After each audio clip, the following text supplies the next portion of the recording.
Love. Dear Mama E, ako po si Charo, isang ordinaryong estudyante. Hindi ganun katalino, ngunit nagsisikap sa buhay. Isang araw, biglang umingay ang aking pangalan. Kung nais niyo malaman ng buong detalye, narito ang aking istorya.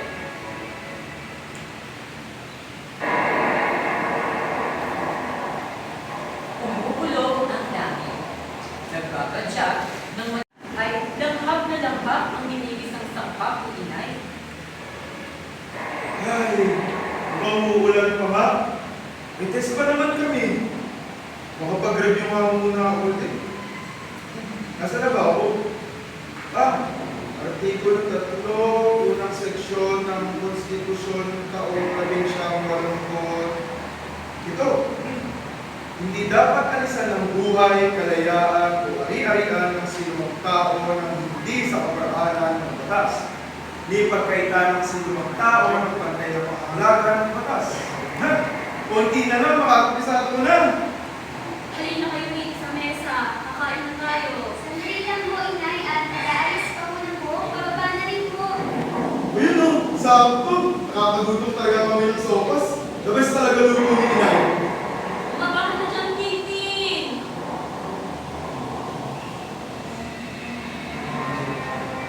Gusto na naman kung inaalala ko na ng droga, ang matay sa Bagos Operation and sinagawa na siya. Kasama ko alas 10 ng gabi sa Malabo. Tumakbo at nalaban ng mga lalaki makatapos makahalata habang nakikipagtransaksyon sa kanilang kaso. Dahil dito, wala ko sa ibang magawa kundi pa rin. Hinali, magkakahalagaan ng mga piso o piso yung siya. Makakapag umabot na sa palawa ang nasubi sa War of Drugs.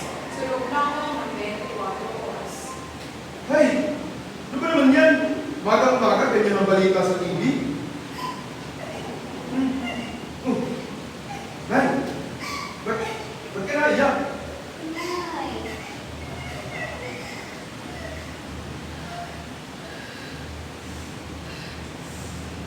Sige na, sige na.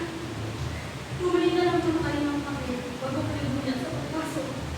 Pinagmasdan ko muna ang kapatid ko yung magpupusong loob ito sa utos ng aming inay. O ano? Yan, pinipingihan na naman. Buhay prinsesa ka talaga. Hindi. Kailan nga tinutusan kita. Bumili ka muna sa tindahan nang makapasok ka na sa eskwelahan. Opo, inay, ito na po. Uy! Ano yung babae mo? Wala kang dalang pera. Sinundan ko siya hanggang sa tindahan ni Aling Tita. Pero hindi na ako masyadong lumapit at nagpakita pa.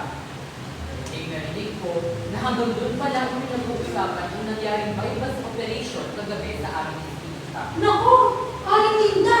Alam niyo ba yung nangyaring ano sa kagabi sa kanto? Na nagtitinda na ng brand na magkama ng nagtitinda ng shabu. Ay, mari, pagkakarinig ko, pinadami pa nga ako na bata doon. Hindi pa nababalita. Tawagan mo yung bata na yan. Ay, grabe. Ang daming nadadamay na sa War on Drugs na yan, ha? Ano ba yung mga inosenteng tao doon? Gusto ko inuuli nila? Awa ka mga Pilipino. Aling Hilda, nabili ko ng kape at pinakasabi ko pala ni inay na kalsa na ng gawin niya. Oy, Titi, kamusta naman nanay mo? Si Kuya Chalo mo. Naku, mag-iingat yun. Maraming kulang dito sa atin. Kaya nga, mahilig pa naman Kuya Nito umalis kayo gabing-gabi na. Kasi pupunta pa sa kampo lang ng delikado. Kung dito na lang kayo tuloy sa tindahan ko, papautangin ko pa kayo. Nauna na ako bumalik sa aming bahay. Ito na po yung kape, inay. Oh, itong pentehan mo. Inidit ko na lang din pala mamaya ang sopas. Aalis ako at pinapatawag ako sa barangay. Sige po, mauna na rin na ako. Titin mo ko. Wala kang baon. Sumunod na lang din ako kay Tintin kahit wala pa akong baon. Pareho naman kasi kami ng pinapasukang paralan. Ano namang kaguluhan meron dito sa kato namin ngayon? Bago pa kami makasakay ng jeep, nasipit na kami sa kumpulan ng mga tao. Naku, talagang nakakatakot na yung panahon ngayon. Ano? Pabata mga tulak ng droga. Alam mo, simula talaga nung pumasok yung drug war na yan, araw-araw may bagong kaso ng namatay. Kasi kung hindi na magkakaroon ng tulak, minsan pa rin ito umaw. Naku, kawawa naman. Asan ka ba yung pagkakas?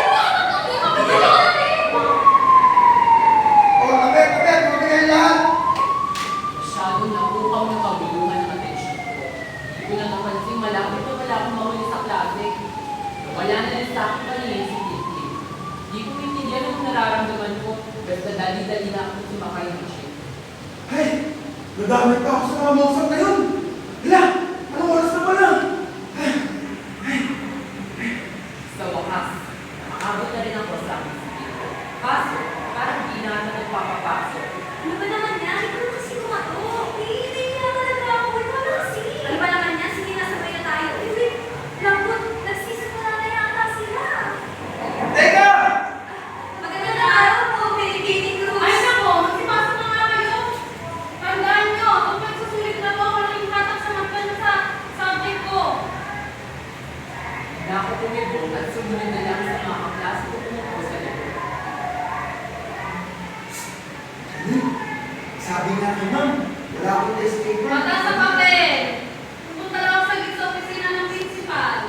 Ano? Anong gagawin ko na ito ngayon? Kasalanan na naman yung simosa to kung bakit ako naman sa klase ko eh. Ay! Kainis naman! Mag-aaral pa naman ako ng gusto. Sayang! Nayos ko na lang ang aking gamit at lumabas na sa aking silid. Paglabas ko, ay bumunta din naman sa akin yung mga nagpupuntulan ng mga tao. Uy, tignan niyo to. Hindi ba ang klase to nila, Jenny? Ikaw ba yan? Sino ka naman yan? Alam niyo, Diba? nagtayo mo lang sa amin eh. Adik pala. Ayaw na naman sila. Nag-uusapan ang buhay ng iba. Akala mo naman mga perfecto. Uwi na nga. Pagka-uwi, ay dumiretso pa ako daw ng kusina. Kumuha ng pinggan at tinignan kung may tira pang sopas kaninang umaga. Sa wakas, nakauwi na rin. Kakagutom. Inay, wala na po ba tayong ulam? Hindi. Mukhang hindi pa nakakauwi si Gaynay. Pabili na nga lang ng balit sa kanto. Balot! Yan ay balot! Oo, sa kaya na ako. Gansin mo lang. Alis na ako. Hoy, gusto sila. Ay, daming nabili. Maya nga ako sisingit dyan. Hoy! Hoy! Tignan nyo! Meron na mga resibo! Sila na naman pinutokangin nila! Bako, parang di ba wala ng pulis dito? Puro ating ka na kami dito sa atin. Guys! Awa naman talaga! Pabili na ako ng balot nang biglang natakbuhan ng mga tao sa aking paligid.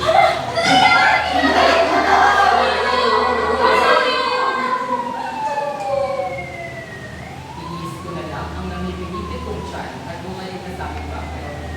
Hintayin ko na nga lang si Nainay at Lindy.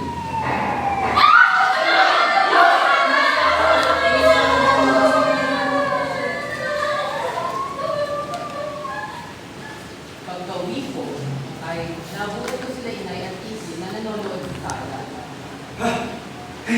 Inay! Nakauwi na pala kayo! Grabe! Bibili sana ako ng balot doon kaso may nagbahay na doon. Inay! Inay, ano nangyari? Bakit umiiyak kayo? Ha? Ha? Bakit ano ba kasi nangyari, Inay?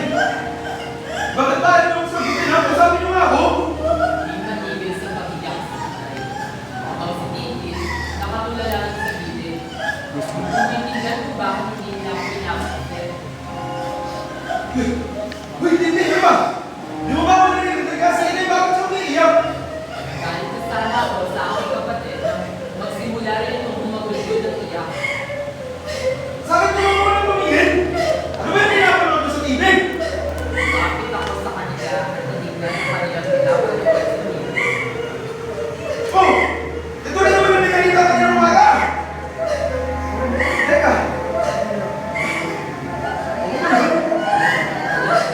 Bakit? Bakit ka ba nagpunso? Bakit ka ba nasa kanila?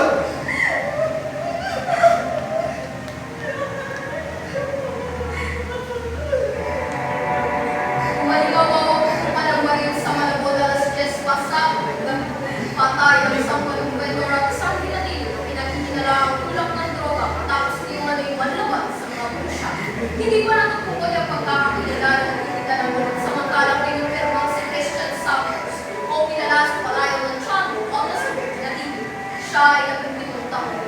Nakita sa kanya ang dalawang pakete ng pinaghihinala at isang kalibre 45.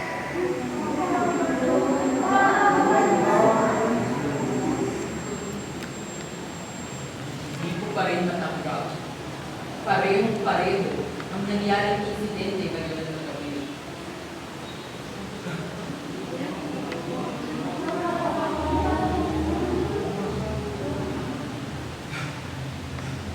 Ang tao, ang mga sigaw, ang mga utos nila, ang pagpapaluhod, ang pagmamakaawa ko kagabi, at lalo na, ang mga napag-aralan ko na hindi ko na yung sagot sa aming test kanina.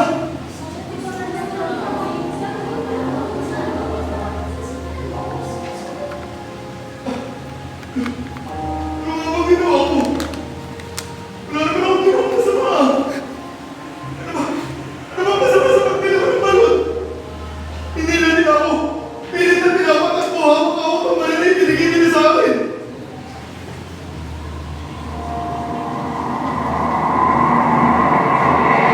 Sir! Sir! Sir! Hindi po ko yun! Sir! Bibili po talaga ako ng pagkain! Sinasabi! Sir! Sir! Tama na po! May test po po ako po, sir! Tawag ko na Sir! yun. Sir! Wag! Sir! Wag! Sir! Sir! Wala akong magawa. Sinunod ko na lamang ang utos sa akin ng aming pulis. Pasensya ka, Toy. Sir! Sir! Wag! Tatay, Sir! Wag!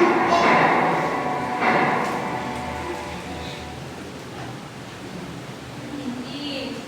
Pinigil mo na ang sopas na nilulong ko ng umaga. Malapit na ako mga may sila ng dating ng kuya mo. Kaya hindi ko siguro si Kuya na sigurado akong kukuha ko. Ako dito na talaga. Tita! Tita, nakikiramay mo kami!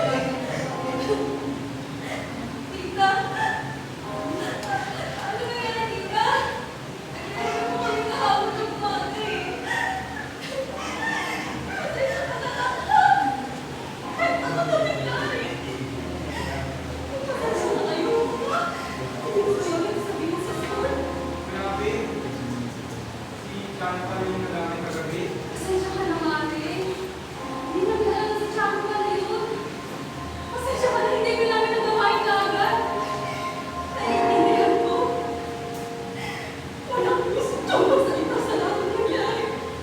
At kayo, hindi ko alam anong kasundulan ng kasama ng ginawa nila sa anak ko. Walang nangyayari na sige na ako pumunta. Ay, ate, pinahanda ko na yung tunay ng bato. Sige po, at tutunayin ko muna kayo. Lagi pa naman yun yung salamat mo kung sa akin ng mga queen. Nakakaway ka na ako kayo ng mga sumagot. Pero Mars, ito sabi sasamahin ko. Pero magdodroga ba talaga yung anak ko? Hindi! Hindi magagawa ng anak ko yun! Kilala ko siya! Sinulit nila hayop ang anak ko sa sana. Di naman siya ginawa! Nakita naman siya ng gabi na nagpapalito sa ulong. Sa basura! Doon sa Mendoza! Diyos na ang bahala sa mga walang anak pulisya! Hindi ako titigil hanggat hindi ko nakakakita ng station! Ginawa nilang hayop ang anak ko!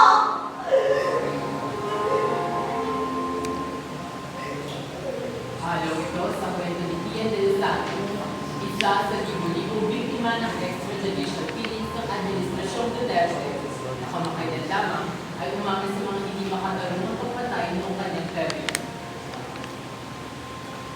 May pamantayan pa sila!